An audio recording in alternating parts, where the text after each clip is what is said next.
Sri Lanka's most powerful news brand.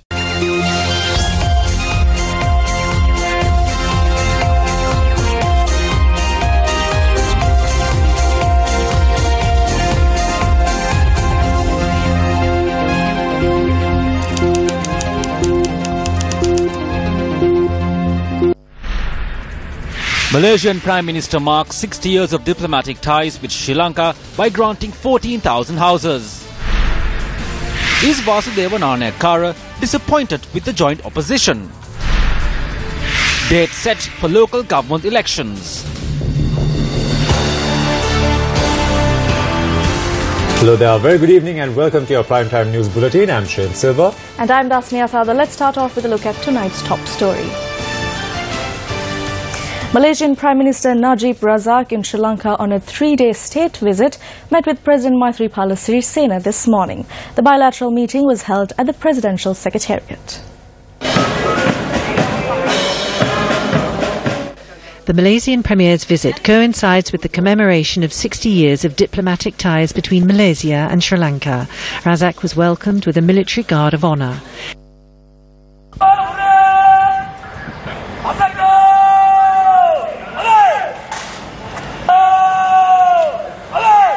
Extensive discussions were held on enhancing cooperation between Malaysia and Sri Lanka in a number of sectors.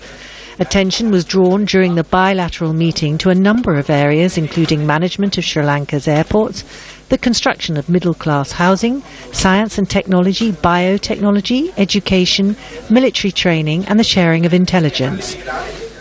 President Najib Razak had agreed to build 14,000 middle-class housing units in Sri Lanka. Discussions are to be finalised in the coming days.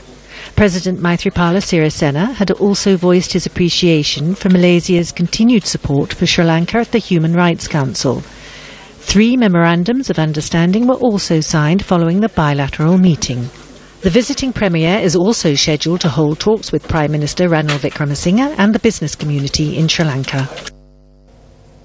On to another story that made the headlines tonight now. Chairman of the Elections Commission, Mahinda Deshapriya, says that elections for local government authorities will be held on the 10th of February. He made this statement at a media briefing held this morning. I can tell you in short, even before the politicians tell you, we were aware that we cannot hold these elections before the 6th of February. The date we have selected is the 10th of February, but we cannot issue the official gazette notification until the 26th of December. The returning officers will send the gazette notices. If it is issued on the 22nd or the 23rd, then we cannot hold it on the 10th of February. We will have to do it on the 8th of February because the election has to be held within 49 days. So we have considered all options in selecting this date. If anyone thinks that we are acting on someone's instructions, then try doing something wrong and see what happens. 497 nomination lists have been submitted for the local government elections. 23 lists have been rejected for various reasons. The chairman of the Elections Commission also reiterated at the media briefing that goods or aid can only be distributed by public officials. He noted that those found to be guilty of violating election laws will be punished by court.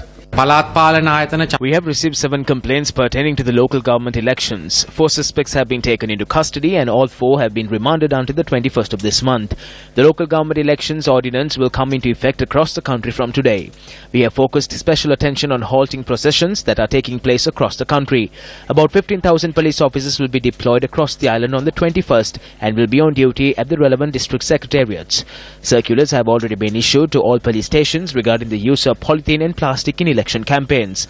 All police officers have been notified to give their fullest support to the Central Environmental Authority. The Gamadula District UPFA parliamentarian Shriyani Wijevikrama assumed duties as the State Minister of Provincial Councils and Local Government today. Several dignitaries, including the Minister of Provincial Councils and Local Government Faizal Mustafa and the Minister of Transport and Civil Aviation Nimal Sirapala de Silva, attended the event.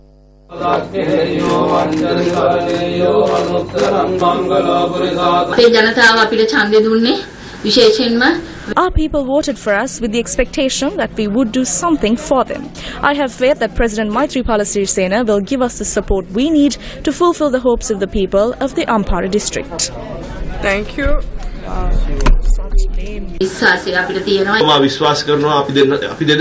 I believe that the two of us have the capability to accomplish a lot of work together at this ministry in the future. Through this ministry, she will also receive the opportunity to strengthen her political journey in her electorate. I'm happy that a talented woman has been appointed state minister in my ministry at a time that we are talking about women's representation.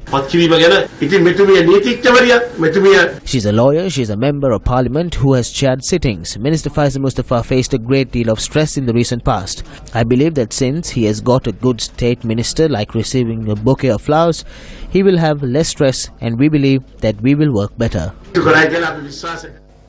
The Socialist People's Front convened a media briefing in Colombo today and remarked on the upcoming local elections.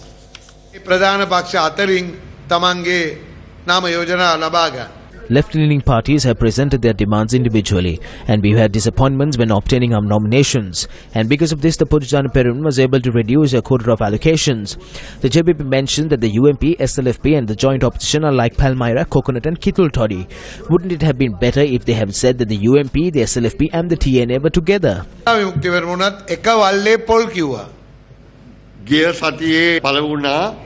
It was reported last week that the President's Additional Secretary Jayanth Vijayaratne has said that poverty in Sri Lanka has risen to 30%. But this does not surprise us. The media reported this week that economic growth has fallen to 3.3%. Even during the war, growth exceeded 6%. Just look at where this government, which came into power to develop the country and provide 1 million of jobs, has taken the country. We'll be back after this short commercial break. Welcome back to the news. Using pedestrian crossings in Sri Lanka has become so dangerous, people now believe pedestrians must raise a white flag when using these crossings. 2 ordinary level students en route to sit for their examination were injured today when they were run over while using a pedestrian crossing. The police report that the 2 girls, residents of Gavaranhena and Ilukkumbura, were crossing the road when a bus on the Badulla-Colombo road overtook another at the Gavaranhena junction. A CCTV camera at a nearby shop captured the incident.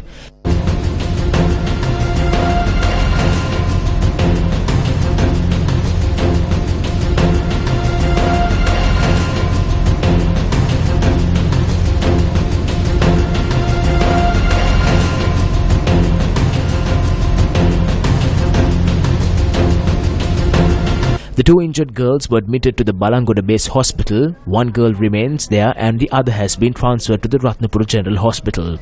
She is in critical condition. Both girls were to sit for the O-level mathematics examination today at the Allapola Mahavidyalaya. The driver of the bus has been taken into custody.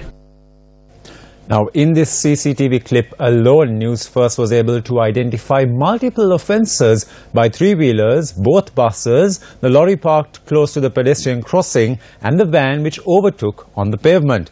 When regulations were slapped to curb such offences, bus drivers were quick to go on strike but are so slow to abide by the rules of the road, endangering life. A proposal has come before the Cabinet of Ministers to launch a budget airline. The proposal was submitted through a joint cabinet paper from Prime Minister Ranil Wickremesinghe and Tourism Development Minister John Amarathunga. The joint cabinet paper submitted on the 15th of November proposes the establishment of a budget airline, Air Asia Sri Lanka, under the Malaysia-based Air Asia Group. The airline will service Colombo, Jaffna, Hambantota and India and will expand operations to other South Asian countries. The airline will then extend services to China and ASEAN countries before expanding to Africa and the Middle East in the final phase of implementation. Plans have been made to purchase 24 A320 aircrafts for Air Asia Sri Lanka within its first 5 years of operation. The cabinet paper states that within its first 5 years of operation, the budget carrier will able to bring 9.6 million tourists to the country. This will also be used to promote the tourism industry. The cabinet paper states that tourists can be attracted to Sri Lanka through Air Asia's 12 million Facebook fans, 6 million Twitter followers and 110,000 YouTube subscribers. In their cabinet paper, the Prime Minister and Minister John Amarathunga also note that in several countries, budget airlines and full-service airlines work together. The cabinet paper cites Malaysia, Thailand, Singapore, Indonesia, India, Vietnam and the Philippines as examples. The cabinet paper states that full-service airlines and budget carriers function in the same environment in these countries. The cabinet paper seeks authorization to hold talks with Air Asia on the necessary skills, provisions and other operational affairs. Authorization has been sought for these talks to be carried out by the Ministry of National Policies and Economic Affairs, a portfolio held by the Prime Minister and the Department of Civil Aviation.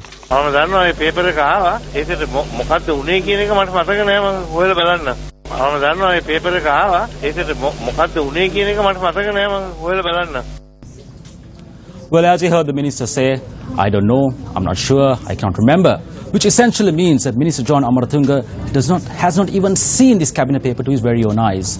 Now, we have ministers Nimal Siripal de Silva and Kabir Hashim to overlook the subjects of civil aviation and Sri Lankan Airlines respectively. Shockingly, it was neither of them who presented this cabinet paper. It was the Prime Minister and Minister of Tourism. The sole objective of this agreement, as they say it is to create a budget airline to attract or promote more tourists in the country. Ironically, the only budget airline Sri Lanka already had, Mihin Lanka, was closed down, citing massive losses.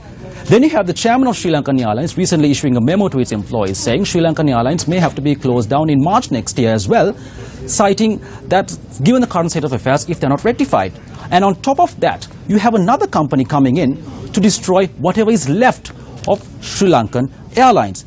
And this cabinet paper, which the Prime Minister and Minister of Tourism have put forward, does not exactly indicate what this project is, if it is a public-private partnership or a complete investment. More extraordinarily, the basis they've used to select AirAsia is the number of followers or subscribers AirAsia has on YouTube, Facebook and Twitter. And given the number of followers it does have on YouTube, local celebrity Iraj has far more followers on YouTube. And at the moment, let's talk about the kind of tourists that come into Sri Lanka. At the moment, Sri Lanka does seem to be attracting a large number of low-cost or budget tourists who are most often than not surfers and backpackers. While this is all nice to see, the question is, are these the types of tourists we want in the country or want coming into the country? The big question is, doesn't the country want the big spenders with the big pockets spending big bucks in the country? And what exactly is AirAsia? It is a Malaysian low-cost airline headquartered near Kuala Lumpur, Malaysia. Let's talk about safety. Sri Lankan Airlines does have a pretty decent track record in terms of safety. However, AirAsia, not so much. It has had a terrible and troubling history in terms of air safety, with a bad history of technical failures and human error. And the most horrifying example to that is from December 2014, nearly 3 years ago, when an AirAsia plane flying from Surabaya, Indonesia to Singapore crashed into the Java Sea, killing 162 people. What is more alarming about this news story is that this AirAsia plane made 78 trips, I repeat, 78 trips between Perth and Bali with a mechanical fault in the 12 months leading to this tragedy. Now, this is certainly a grave concern. The 19th Amendment of the Constitution, the Foreign Exchange Bill, these legislation were brought in through the back door. Are they trying to do the same to Sri Lanka's national carrier, Sri Lankan Airlines? We report, you decide. Till then, it's back to the main news desk. Thank you, Shaheen. In tonight's look back at the Bond Gate, we focus on Arjun Aloysius's mobile phone communications. Forgotten. Material extracted from Arjun Aloysius's mobile phone have revealed details of communication with central bank employees, especially with the Employees Provident Fund. Arjun Aloysius had 703 Viber calls with former EPF employee Sangar Pillai Padmanabhan. 61 phone calls, 2 SMSs and 2 WhatsApp communication had taken place between them. Aloysius also had interaction with Padmanabhan's brother Aingaran. There were 753 Viber calls, 36 phone calls, 4 SMSs between them. Arjun Aloysius had direct communication with EPF dealer Saman Kumar as well. There were 448 Viber calls, 38 phone calls, 1 SMS between them. In addition, there was communication between Aloysius and Saman Kumar's brother Amal Iroshan. There were 11 Viber calls, 69 phone calls, 27 SMSs and 163 WhatsApp communication between them. It was revealed most of this communication had taken place between 8 p.m. and 8 a.m. the next day. have we forgotten? The tenure of the Presidential Commission of Inquiry into the bond issue will end in 13 days.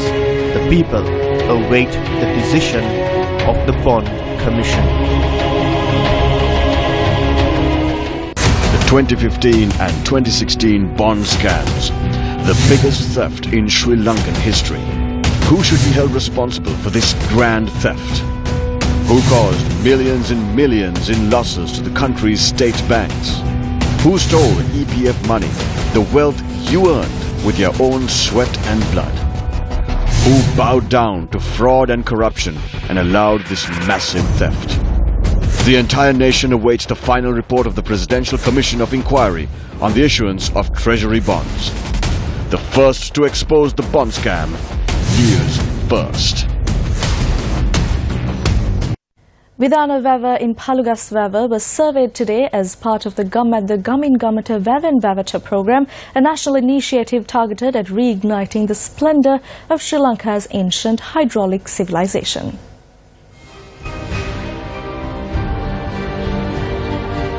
Several agrarian settlements exist in the vicinity of the Vidana Vava, which is one of the major tanks in the Bellankadavula Ellangava or tank system. Dr. P.B. Dharmasena, a researcher at the Mahilupalama Agricultural Research Institute, joined us in the surveying and studying of the Vidana Vava. Newsfirst Ramesh Irugal Bandara, who is on the Gamin Gamata Vavan Vavata program, filed this special report. For centuries, the waters of the Vidani Vava nourished the fields of Veggie Ranavira and his forefathers. However, he stares out at this magnificent creation with a quaking heart today. Ranavira is the man behind the successful, lush paddy fields of this area. He is the Vele Vidane in charge of this area. His responsibilities as Vele Vidane are to ensure that the water from the tank is released in a timely fashion to all paddy fields in the area and to ensure the continuation of this magnificent creation. However, the future seems dark for Ranavira and his paddy fields. Vidane කියන්නේ මේ වැවේ වෙලේ ඇලවේලි සුද්ධ කරන හොරුවේ වතුර ටික නිකුත් කරන එයා ඒ වතුර ටික නියඟේ කාලෙට බෙදලා දෙන එයාට තමයි විදානේ කියන්නේ. ඒක දැන් මේ පැරණි හිටපු කට්ටිය තමන්ගේකම ආරක්ෂා කරගෙන නෑදෑකම් නැති කරගන්න නැතුව නීතිමය ක්‍රමයකට ගියේ නෑ උසාවි ආරෙහිමි. ඉතින් අදටත් ඒ ක්‍රමය තමයි දිගටම යන්නේ. ඒක නිසා මේ තිබුණු වේලි පද්ධතිය අසද්දනවා, පාරවල් කපලා අසද්දනවා, ඒවා කෙරෙන්නේ ඒක නිසා. දැන් ඒවට අපි රාජකාරී කෙරුවොත් අපේ මලමිණියක් බලන්න අඩු ගානේ එන්නේ නෑ.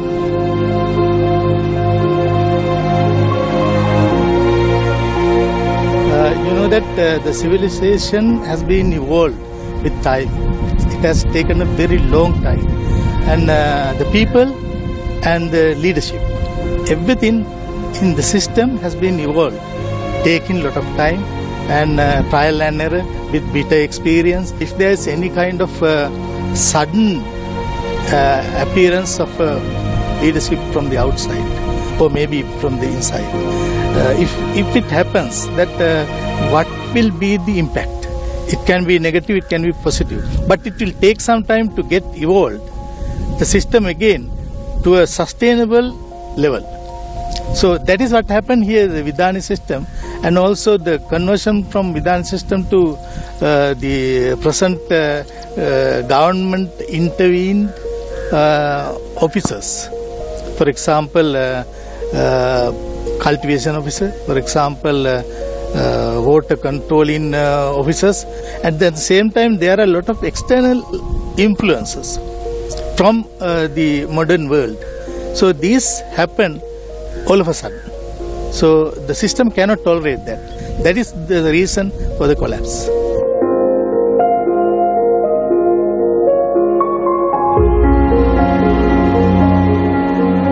Maybe it's time for Sri Lanka to provide more importance to our ancient traditions to bring about a revival in Sri Lanka's Weber-based culture. Ramesh Irugal Bandara, News First. Following our reports yesterday on the proposal to build 2 new coal power plants in Sampur and Nurachole, 4 environmental organizations have supported the News First findings by issuing a response to the cabinet proposal. The environmental organizations are the Rainforest Protectors of Sri Lanka, the Wildlife and Nature Protection Society, the Federation of the Environmental Organizations and the Centre for Environmental Justice. The organizations say it has noted inherent issues and contradictions in the recent joint cabinet paper outlining the diversification of the energy mix in Sri Lanka's long-term generation plan. The last point of the cabinet paper, which purports to plan carbon sequestration through the creation of new carbon sink forests, raises grave concerns, particularly in the current atmosphere of rapid deforestation raging through Sri Lanka and the lack of enforcement of environmental laws to mitigate it. It would require planting approximately 36,000 hectares of new forest to sequester the carbon annually emitted by the 2 power plants. The organization says in the recent past, the government of Sri Lanka claimed to target increasing forest cover by 3%, but in fact has lost 1% since then. Moreover, a newly planted forest takes decades to mature into a carbon sink, and by that time the world would have largely phased out coal altogether. When signed the agreement with the UNFCCC, we have agreed that 4% of the greenhouse emission will be reduced by 2020. So when we start putting 2 coal power plants, so definitely so we are violating that agreement. The Ceylon Electricity Board, when they promote coal power, they say they're going to use clean coal. So when other alternatives are coming, the coal industry use this clean coal to justify what they are doing across the world. But in everywhere, though the clean coal is equally producing greenhouse gases, which is not a solution for the climate change. A group of people staged a demonstration outside the offices of a private company on RAD Mill Mawatha in Kolpiti today. The protesters claimed that the company in question had defrauded them of their money after promising them jobs and education overseas. During the demonstration, individuals who appeared to be staff at the institution had attempted to obstruct the media.